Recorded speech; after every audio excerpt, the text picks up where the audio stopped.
الحمدللہ رب العالمین والصلاۃ والسلام علی رسول الکریم۔ آج انشاءاللہ 28ویں پارے کا جو ہے خلاصہ پیش کیا جائے گا۔ اس کا آغاز سورہ مجادلہ سے ہوتا ہے اور اس میں حضرت خولہ رضی اللہ تعالیٰ عنہ کا واقعہ پیش کیا گیا کہ جب وہ آپ کے پاس تشریف لائیں اور حضرت عائشہ صدیقہ اس واقعہ کو یوں بیان کرتی ہیں کہ وہ آ کے بات کر رہی تھی اور مجھے آواز نہیں آ رہی تھی،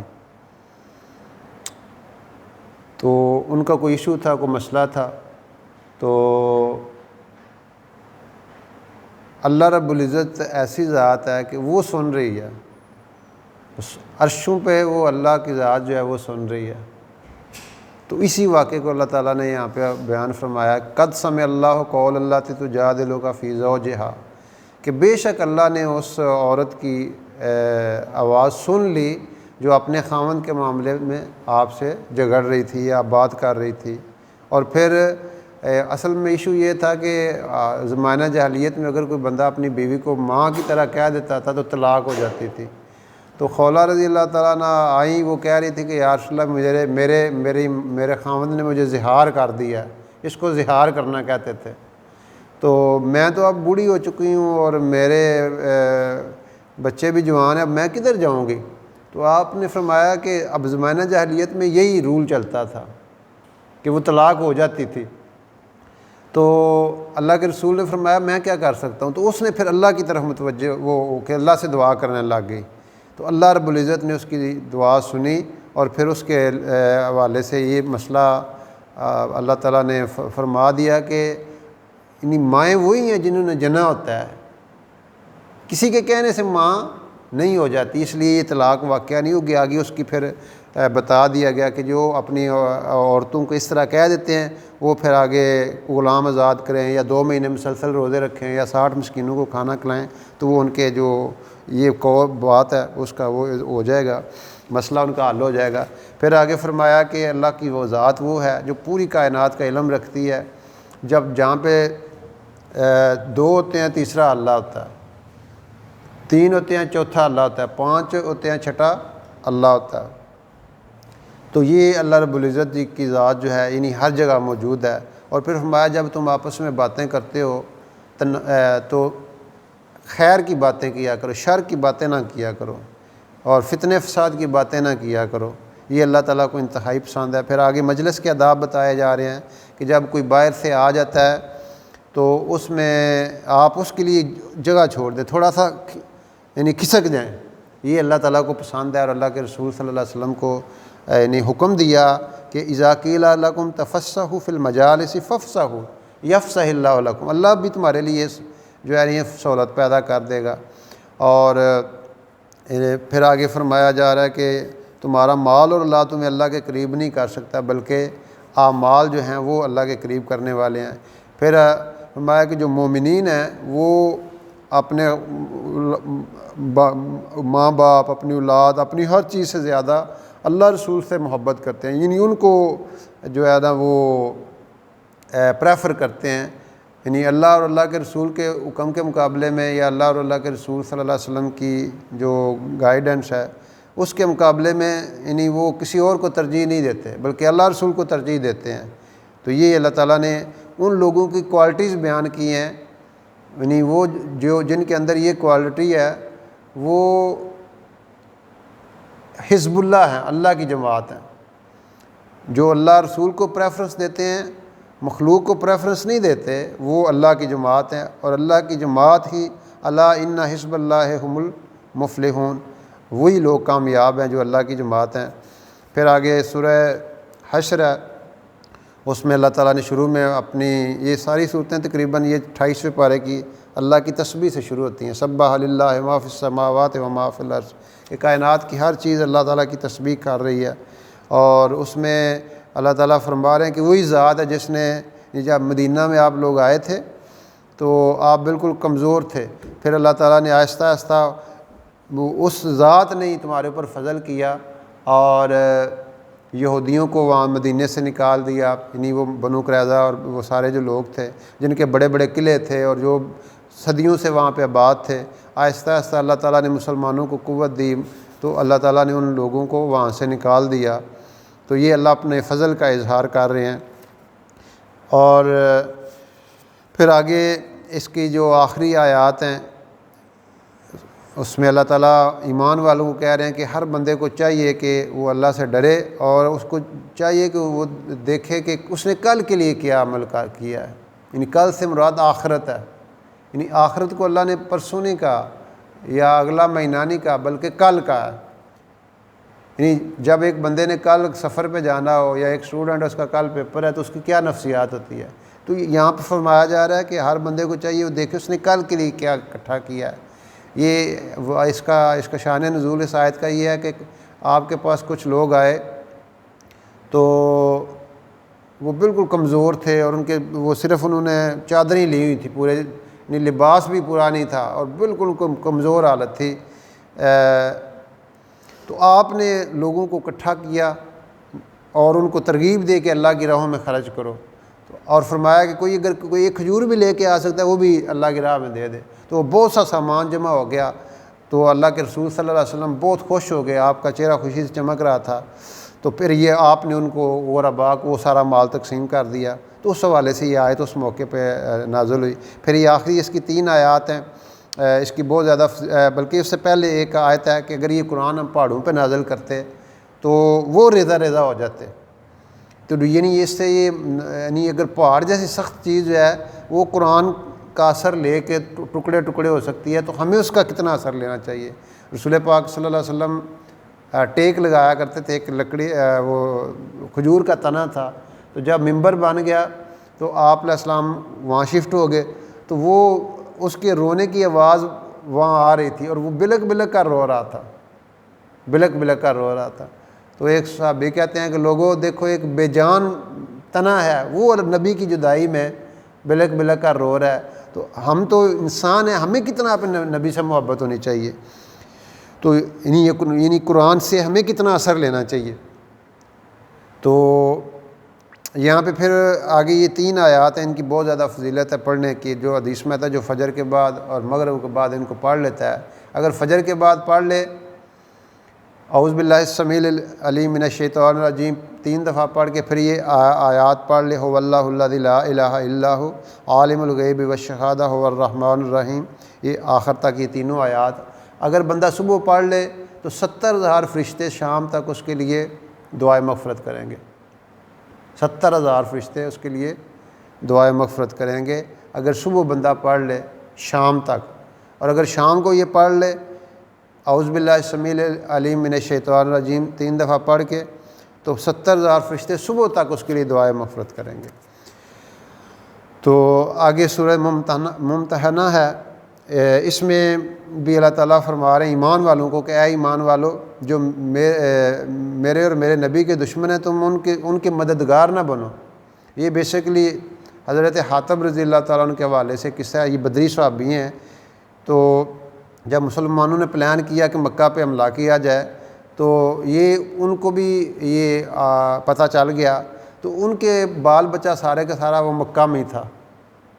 تو انہوں نے اس سینس میں ان کو پیغام بھیج دیا، خط لکھ کے ایک عورت کو دیا کہ تم وہاں جا کے جو قریش مکہ ان کو دے دو تاکہ وہ ان کے یعنی خاندان کی کوئی حفاظت ہو جائے، میرا بھی ان پہ کوئی احسان ہو جائے کہ انہوں نے کوئی احسان کیا تو میرے خاندان کو کوئی نقصان نہ پہنچائیں.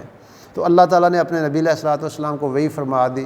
آپ نے فوراً حضرت علی رضی اللہ تعالیٰ عنہ سے جو ہے وہ کہا کہ ایسے ایک عورت ہے، اس کے پاس یہ خط ہے، تم جلدی جلدی جا کے ان سے وہ خط لے آؤ. تو حضرت علی فرماتے ہیں کہ میں مقداد اور زبیر ہم گئے اور اس عورت کو رستے میں پکڑ لیا اور اسے کہا کہ وہ خط دے. اس نے میرے پاس تو خط نہیں ہے. اس نے کہا نہیں اللہ کے رسول غلط نہیں ہو سکتے، تمہارے پاس اگر تم نے نہ خط دیا تو ہم تمہاری تلاشی لیں گے، جامع تلاشی لیں گے. اب اس نے پھر وہ اپنی وہ بالوں سے نکال کے وہ خط دیا. تو جب حضور صلی اللہ علیہ وسلم نے ان کو بلایا حضرت حاتب کو، حضرت عمر بھی وہاں پہ، تو ان کا یا رسول اللہ مجھے اجازت دے کہ میں ان کا سر قلم کر دوں. کہا نہیں یہ بدری صحابہ ہیں، بدری صحابہ کو اللہ تعالیٰ نے معاف کر دیا ہوا ہے. تو آپ نے اس حاتب رضی اللہ عنہ سے پوچھا کہ تم نے یہ کیوں کیا؟ انہوں نے کہا یا رسول اللہ میں آپ کو پتہ ہے آپ پہ ایمان رکھتا ہوں، آپ آخرت پہ ایمان رکھتا ہوں، دین پہ ایمان رکھتا ہوں، میرے کوئی ایسا نہیں تھا، میں صرف یہ تھا کہ اپنے بال بچے کی وجہ سے یہ کر رہا تھا، تو اس موقع پہ یہ صورت نازل ہوئی کہ لا تتخذوا عدوی و عدوکم اولیاء تلقون الیہم بالمودۃ، یہ سارا اس میں اس واقعے میں ذکر ہے۔ اور فرمایا کہ یہ لن تنفعکم ارحامکم و اولادکم یوم القیامہ، کہ تمہاری رشتہ داری اور تمہاری اولاد قیامت کے دن تمہارے کام نہیں آ سکتی۔ تو ادھر بیٹھ جائیں سامنے۔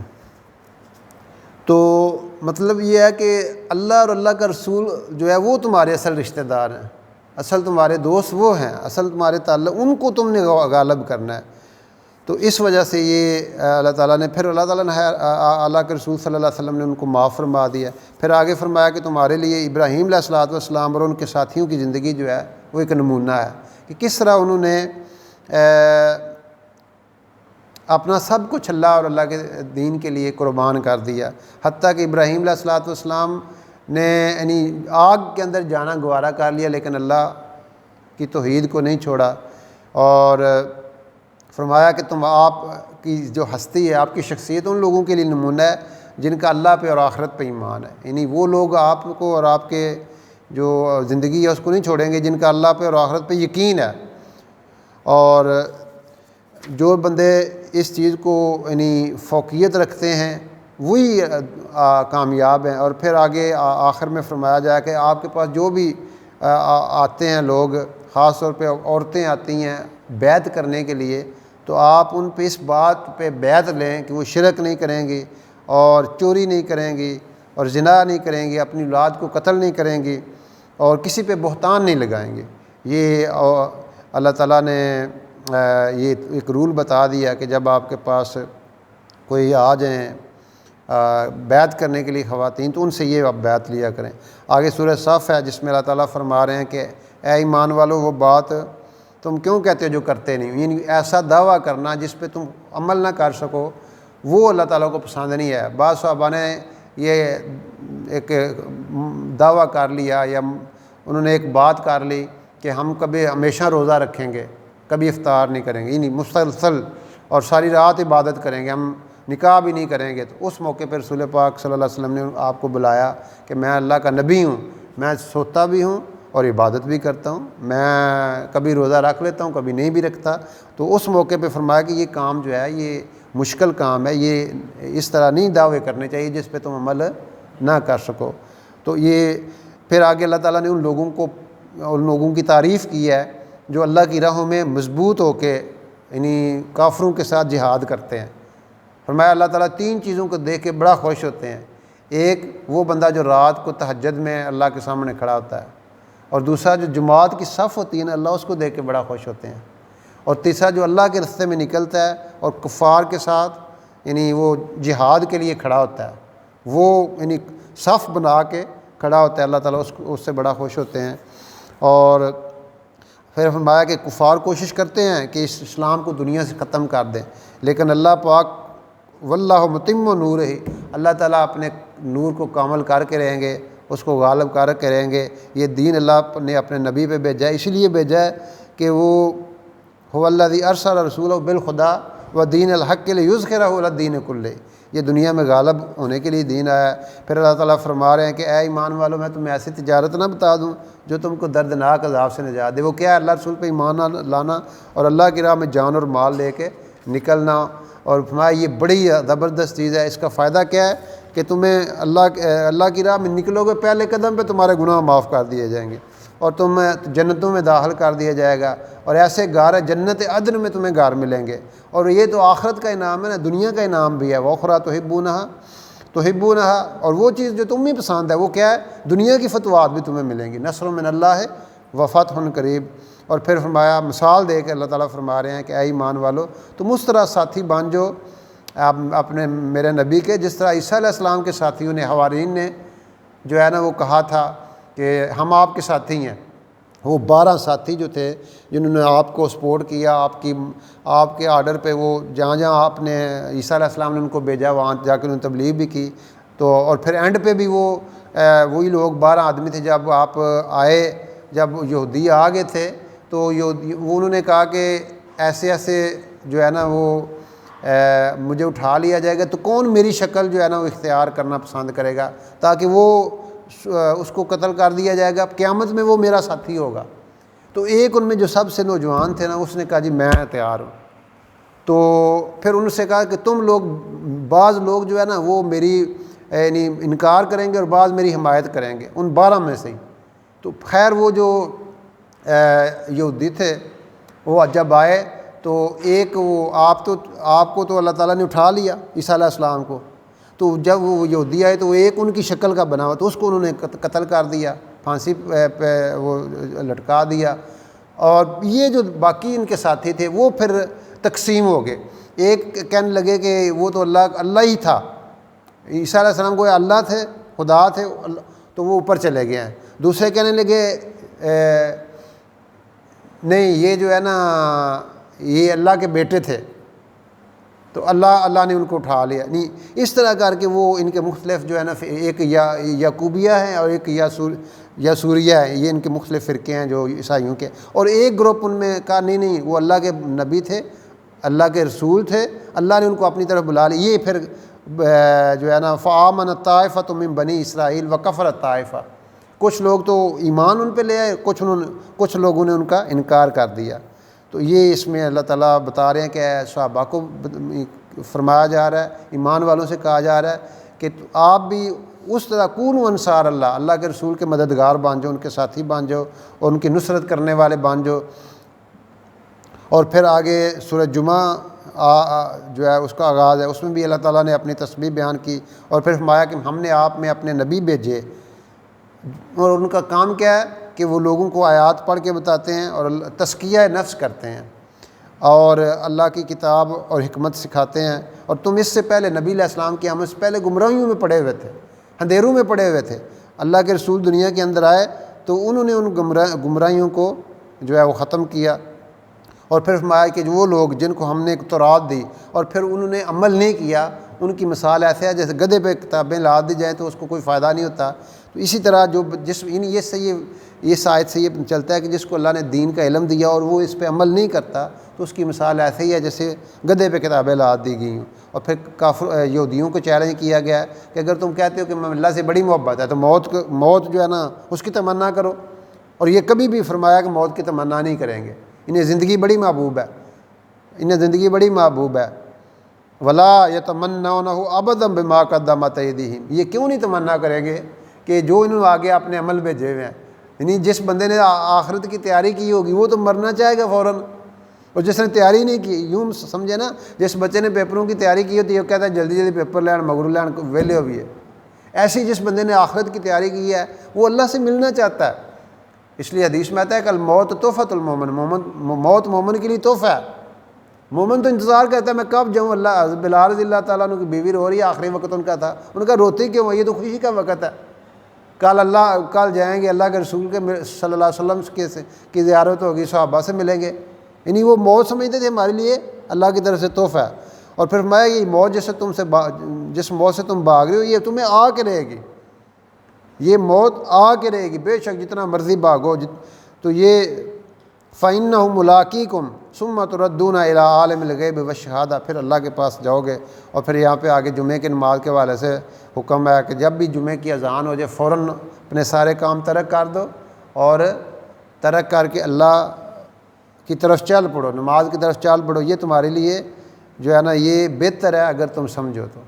یعنی ذالک جو ہے نا ذالک خیر لکم ان کنتم تعلمون، ذالکم خیر لکم ان کنتم تعلمون، یہ تمہارے لیے بہتر ہے اگر تم سمجھو۔ یعنی انسان سمجھتا نہیں ہے کہ میرا جب بھی اللہ اکبر کی صدا لگ جائے اب اس وقت اس کے یہ ہے کہ وہ اپنے سارے کاموں کو چھوڑ کر اللہ کی طرف چلا جائے۔ آگے سورہ منافقون ہے جس میں منافقین نے آپ علیہ الصلوۃ والسلام کے بارے میں کہا، آپس میں کہتے تھے تم ان پہ خرچ نہ کیا کرو، یہ جب بھوکے مریں گے نا یہ خود بہت ہی چھوڑ جائیں گے۔ میں کہ اللہ پاک عطا کرنے والا ہے، تمہارے عطا کرنے سے کچھ نہیں ہوگا، اللہ رب العزت جو ہے وہی۔ پھر یہ انہوں نے دعویٰ کیا عبداللہ بن ابی لوگوں نے کہ جب ہم واپس مدینہ جائیں گے تو ہم ان کو نکال دیں گے، مدینہ سے نکال دیں۔ تو اللہ نے فرمایا وَلِلَّهِ الْعِزَّةُ وَلِرَسُولِهِ وَلِلْمُؤْمِنِينَ، عزت اللہ رسول کے لیے، مومنین کے لیے، تمہارے پاس کچھ نہیں ہے، یہ عزت کا مالک اللہ ہے۔ اور پھر فرمایا یہ آخری رکوع اس کا سورہ منافقون کا، اے ایمان والو تمہارا مال اور اولاد تمہیں اللہ کی یاد سے نہ روک دے، اور اگر تم نے ایسا کر لیا تو بڑے خساروں میں پڑ جاؤ گے، اور اللہ کی راہوں میں خرچ کرو اس سے پہلے کہ موت آ جائے اور پھر تم کہتے رہو کہ کاش ہمیں کو موقع مل جائے تو ہم اللہ کی راہوں میں خرچ کر دیتے۔ پھر سورۃ تغابن، اس میں بھی اللہ رب العزت نے فرمایا کہ جتنی مصیبتیں دنیا میں آتی ہیں اللہ کے حکم سے آتی ہیں، اور جو بندہ اللہ پہ ایمان لے آتا ہے وہی ہدایت یافتہ ہے۔